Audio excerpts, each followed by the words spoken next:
মুখে এটা কি কথা কয় না, এটা নাম কি? এখান থেকে নিয়ে সবাই বলেন আমার মুখে এই যে চাপ, এটা কি? আপনার সবাই একটা কথা কোন তো ভাইরা, আমাকে দাঁড়িয়ে রেখে কি সত্যি বলবেন, একদম অনেস্ট রিভিউ চাই। আমাকে কি আনস্মার্ট লাগতেছে? জোরে কোন আনস্মার্ট লাগতেছে? আমাকে কি আনকোয়ালিফাইড লাগতেছে? আমাকে কি খ্যাত লাগতেছে? যুবক ভাইরা, আমি একটাও তোমাদের সবাইকে মোটিভেট করে বলছি, আলীর মুখেও দাড়ি ছিল, নবীর মুখেও দাড়ি ছিল। তোমাদের কথা একটা, যে মেয়ে আমাকে দাড়ি রেখে নবীর সুন্নাহ অনুযায়ী বিয়ে করবে সে আমার বউ হওয়ার যোগ্যতা রাখে, আর যে আমার দাড়ি রেখে পছন্দ করতে চাইবে না ওয়াল্লাহি সে আমার বউ হওয়ার যোগ্যতাই তো রাখে না। আচ্ছা, নবীর মুখে দাড়ি ছিল, নবী কি দেখতে অসুন্দর ছিলেন?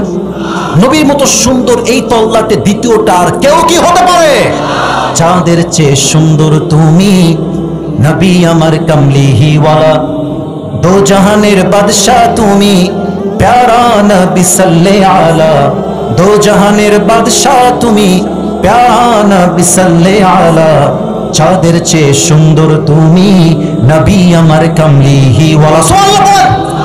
অতএব আমি একটা ওয়াদা করাতে চাই সেকেন্ড হাদিসে, আমি জাস্ট একটা ওয়াদা করবো, আপনারা সবাই বলবেন শুধু ইনশাআল্লাহ। শেষে গিয়ে আমরা দামুর হুদার জমিনে আজকে ওয়াদা করছি, যুবক প্রত্যেকটা মুরব্বী, আজ থেকে দাড়িতে আমরা আর কেউ হাত দিব না, বলেন ইনশাআল্লাহ।